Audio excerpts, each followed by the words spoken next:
여러분 안녕하십니까? 광주 MBC 뉴스투데이 시작합니다. 먼저 오늘의 주요 뉴스입니다. 시의원이나 구의원들이 마치 약속이나 한 듯 해외 연수를 떠나고 있습니다. 광주의 경우 5개 자치구의회가 모두 예외 없이 올해 해외 연수 예산을 편성한 것으로 확인됐습니다.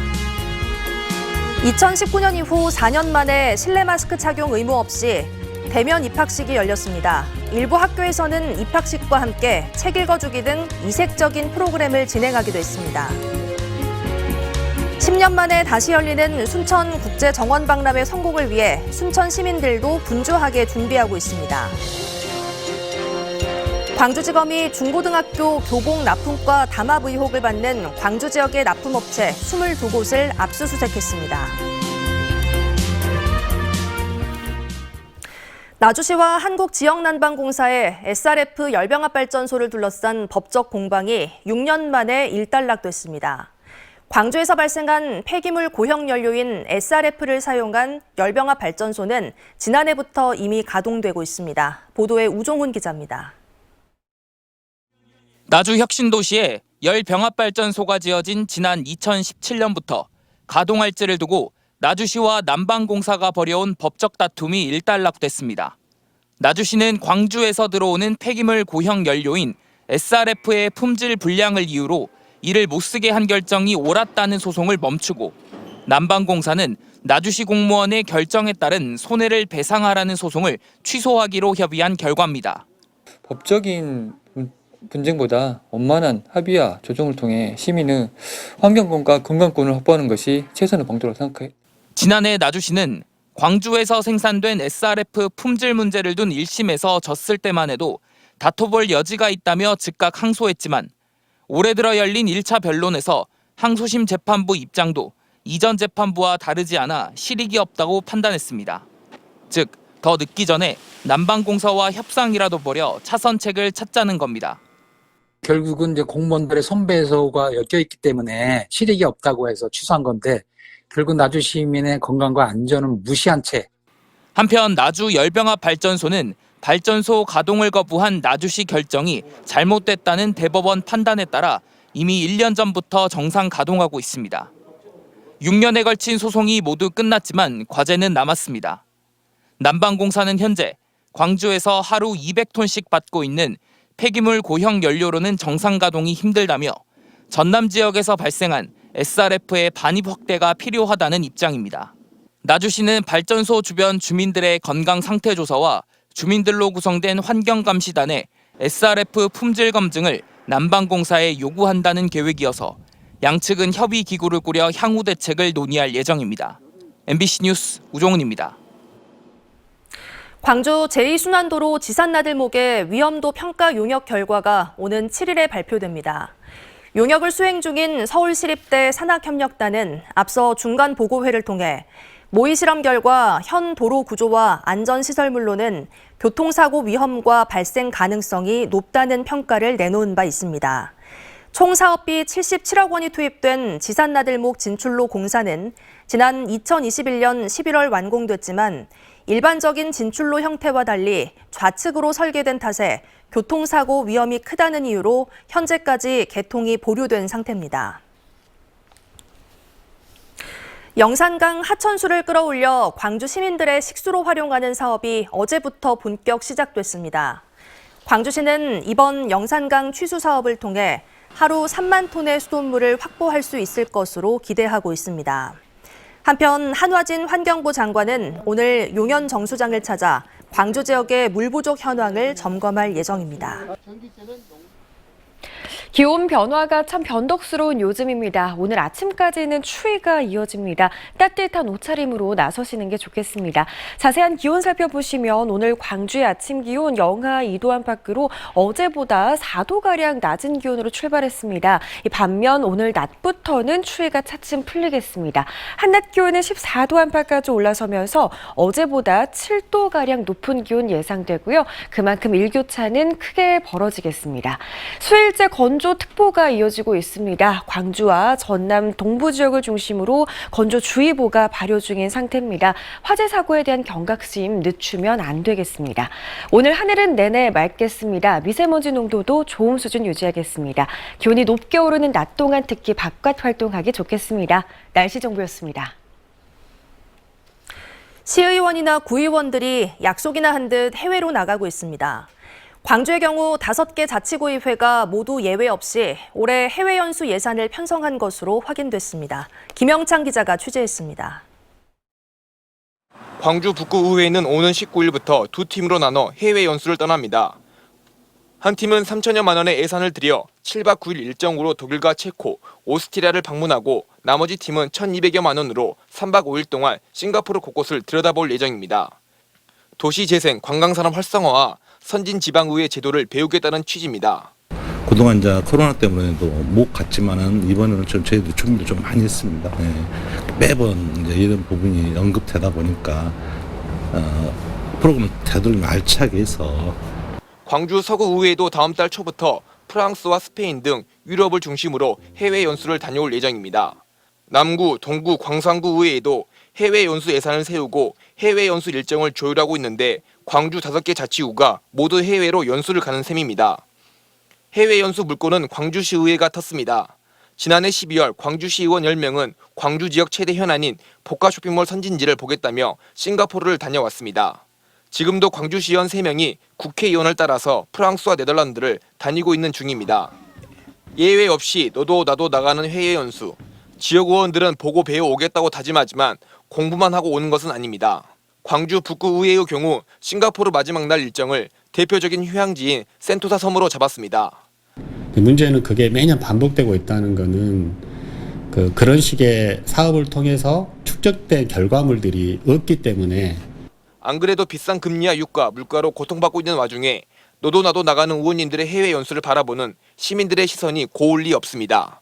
MBC 뉴스 김영창입니다.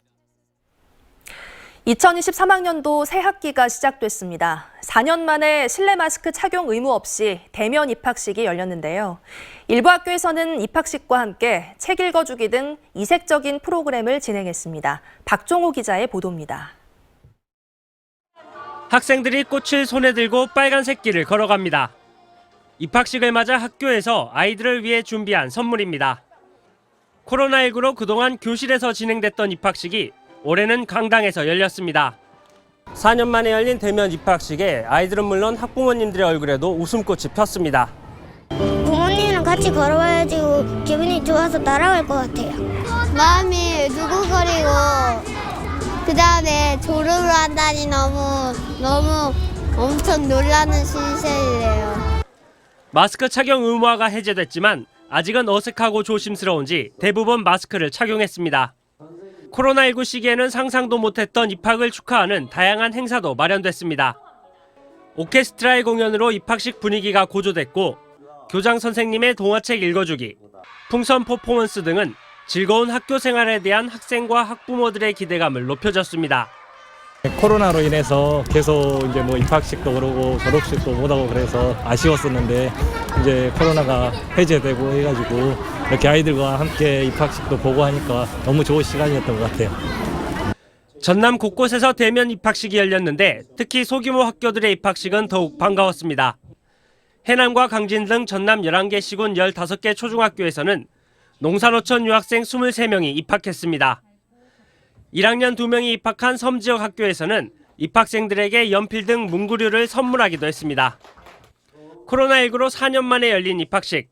신입생들은 물론 재학생도 그리고 교사들도 설렘이 가득했습니다. MBC 뉴스 박종호입니다.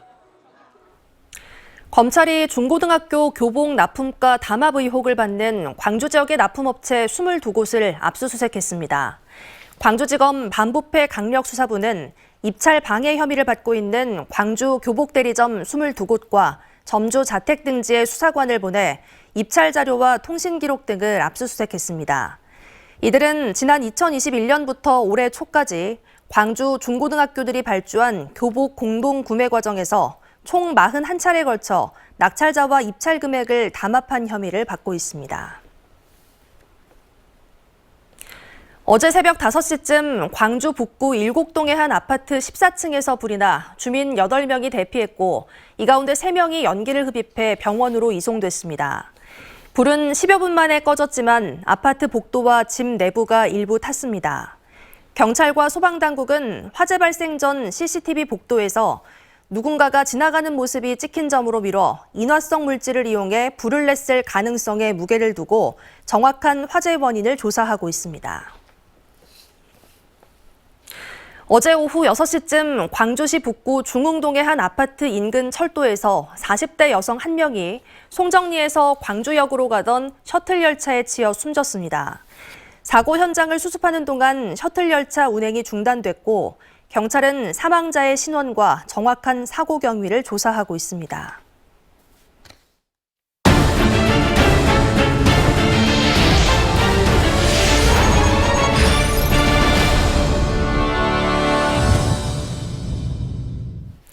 정원박람회 개최를 앞두고 막바지 시설공사와 행사 준비가 한창입니다.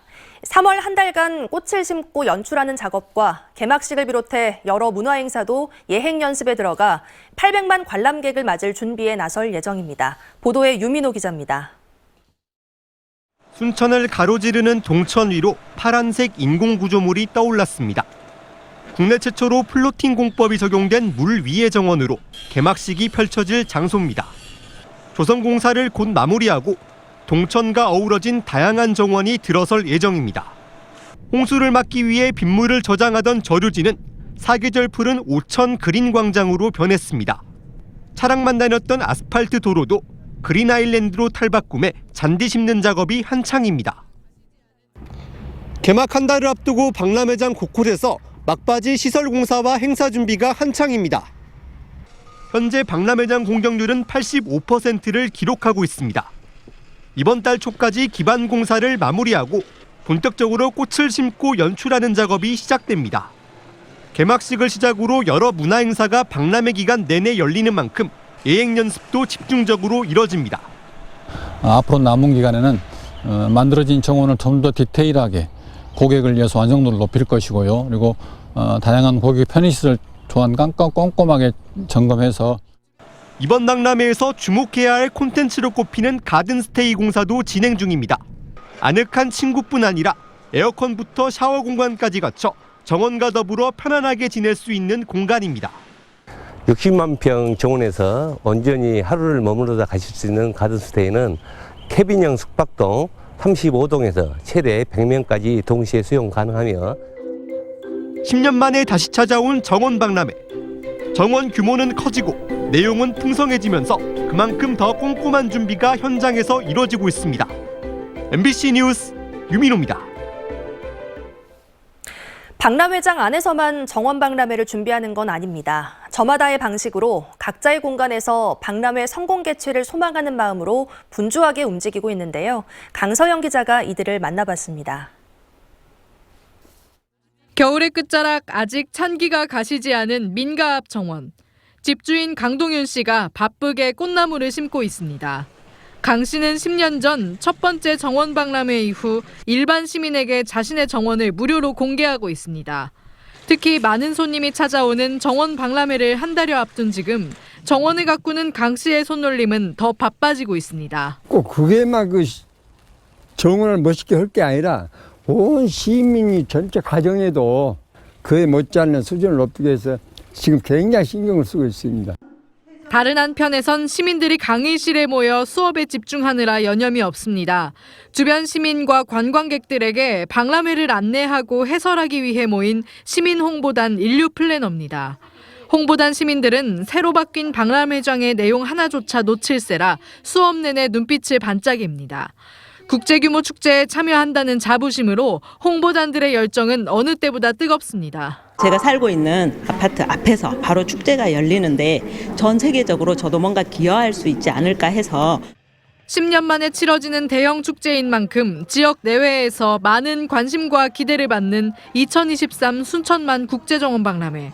기대 많이 돼서 손님도 많이 오고 이제 뭔 장사도 장사가 잘 되고요. 그래야 좋죠. 이번에는 더 크게 한다고 하니까 더 멋있을 것 같고 시간 되면 꼭 보러 오고 싶어요.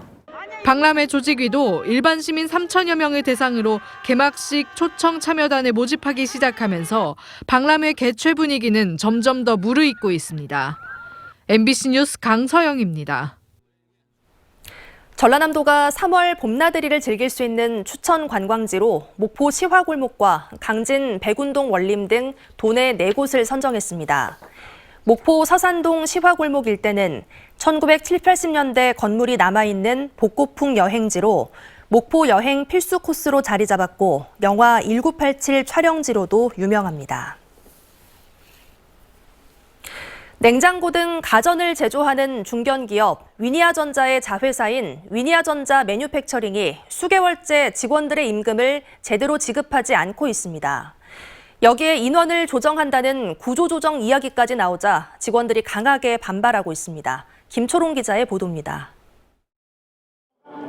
위니아전자 매뉴팩처링 노조 조합원 등 70여 명이 한자리에 모였습니다. 이들은 사측이 절반에 가까운 직원을 해고하려 한다며 모 회사인 대유그룹에 구조조정을 중단할 것을 요구했습니다. 대우그룹 민원가tik 구조조정 즉각 중단하라! 또 1인당 평균 1,800만 원의 임금 체불에 더해 4대 보험료 미납으로 경제적 어려움이 커졌다고 호소했습니다. 4대 보험이 회사에서 한 3개월 정도 체불하다 보니까 이제 은행에서 우리가 대출도 못 받고 신용카드를 쓰다 보니까 이제 그 신용불량자로 되는 사람들 많이 속출하고 있습니다. 이 같은 노조의 주장에 대해 사측은 경영난이 계속되면서 임금 체불이 불가피하다고 말합니다. 지난해 2월 매출액 81억 원에서 올해 2월 3억 원대로 90% 이상 매출이 감소해 공장 운영이 어려워졌던 겁니다. 위니아전자 광주 공장은 계속된 휴업으로 4개월째 가동을 멈춘 상태입니다. 지난해 12월부터 아예 정부 지원에 의존해 전 직원에게 임금의 70%만 지급하고 있습니다. 이마저도 80일로 기간이 제한돼 있습니다. 정말 울며 겨자 먹기로 라인 수습하고 지금 직원들 고용유지 들어가서 이제 정부 지원금 받아가지고 지금 운영을 하고 있어요. 이 같은 상황에 대해 모기업인 위니아전자는 코로나로 위축됐던 해외 상황이 점차 좋아지고 있다며 오는 4월부터 임금을 정상 지급할 예정이라고 밝혔습니다. 또 체불된 임금은 오늘 9월부터 매달 50%씩 지급할 예정이라고 덧붙였습니다. 하지만 희망퇴직을 권유하는 방법으로 구조조정은 진행될 것으로 보여 사측과 노동자 측의 갈등은 쉽게 해결되기 어려울 것으로 예상됩니다. MBC 뉴스 김초롱입니다. 광주시가 1,216억 원 규모의 올해 첫 추가 경정 예산안을 확정했습니다. 영세 소상공인 임대료 지원과 창업기업 제품 실증, 노후 상수관로 정비와 농민수당 지급 등 민생 안정과 창업 지원, 근로복지 사업을 중심으로 수립했다고 광주시는 설명했습니다. 이번 추경 예산안은 오는 13일부터 시작되는 시의회 임시회 심의를 거쳐 22일쯤 확정됩니다. 한편 광주시는 어제 내년도 국비 신규 사업 발굴 보고회를 열고 시도 공동 첨단의료 복합단지 조성과 인공지능 영재고등학교 설립, 전남대 미래형 병원 신축 등 60여 건의 사업을 점검했습니다. 나주 에너지 신산업 규제자유 특구에서 이루어진 핵심 실증 사업의 성공을 축하하는 기념식이 열렸습니다. 나주 한전 에너지 신기술 연구원에서 열린 기념식에는 이영 중소벤처기업부 장관과 김영록 전남도지사 등이 참석해 신기술을 활용한 전력 공급이 시작된 것을 축하하고 관련 연구기관과 기업체 관계자들을 격려했습니다. 나주 에너지밸리 1호는 지난 2020년 에너지 신산업 규제자유 특구로 지정됐고 전력 송배전 효율을 높이기 위해 현행 교류 방식이 아닌 직류 방식으로 전기를 보내기 위한 각종 실증 사업이 진행돼 왔습니다. 고흥을 지역구로 둔 김승남 국회의원이 한화 에어로스페이스의 한국형 발사체 단 조립장을 고흥에 건설해 정부와의 약속을 지켜야 한다고 주장했습니다. 김 의원은 최근 고흥군에 우주발사체 클러스터를 구축하겠다는 정부의 발표와는 달리 누리호 기술을 이전받을 한화 에어로스페이스가 고흥군이 아닌 3개 시군을 대상으로 단조립장 입지 선정에 나선 것은 정부의 정책 기조와 고흥 국민의 바람을 거스르는 것이라고 밝혔습니다. 현재 한국형 우주발사체 단조립장 후보지로는 전남 순천과 고흥, 경남 창원이 경합 중이며 한화 측은 나로 우주센터와의 접근성과 직원들의 생활 편의, 연관 산업 기반 여건 등을 고려해 이달 말쯤 최종 결정할 예정입니다. 날씨 변덕이 심한 요즘입니다. 오늘 오전까지는 추위가 이어지겠습니다. 자세한 기온 살펴보시면 광주의 아침 기온 영하 2도 안팎에서 출발하면서 어제보다 4도가량 낮은 수준에서 시작했습니다. 오늘 낮부터는 추위가 차츰 풀리겠습니다. 한낮 기온은 14도 안팎까지 오르면서 어제보다 7도가량 높은 기온 예상됩니다. 그만큼 일교차는 크게 벌어지겠습니다. 수일째 건조한 날씨가 이어지고 있습니다. 광주와 전남 동부 지역을 중심으로 건조주의보가 발효 중인 상태입니다. 화재 사고에 대한 경각심도 늦추면 안 되겠습니다. 하늘은 내내 맑게 드러나 있겠습니다. 미세먼지 농도 역시 좋음 수준 보이겠습니다. 오늘 대부분 지역에서 일교차가 매우 크게 벌어지겠습니다. 장성의 아침 기온 영하 7도로 매우 추운데요. 한낮 기온 14도 안팎까지 오르면서 일교차 20도 이상으로 벌어지겠습니다. 무안도 영하 5도로 시작하지만 한낮 기온 10도 안팎까지 오르겠고요. 곡성과 구례도 영하 6도로 출발해 낮 기온은 15도 안팎까지 오르겠습니다. 바다의 물결은 전해상에서 최고 2m 안팎으로 일겠습니다. 다가오는 주말 동안에도 포근한 날씨가 이어지겠습니다. 내내 영상권에 머물겠고요. 광주의 낮 기온 17도 안팎까지 오르겠습니다. 날씨 정보였습니다. 이상으로 뉴스 마칩니다. 시청해주신 여러분 고맙습니다.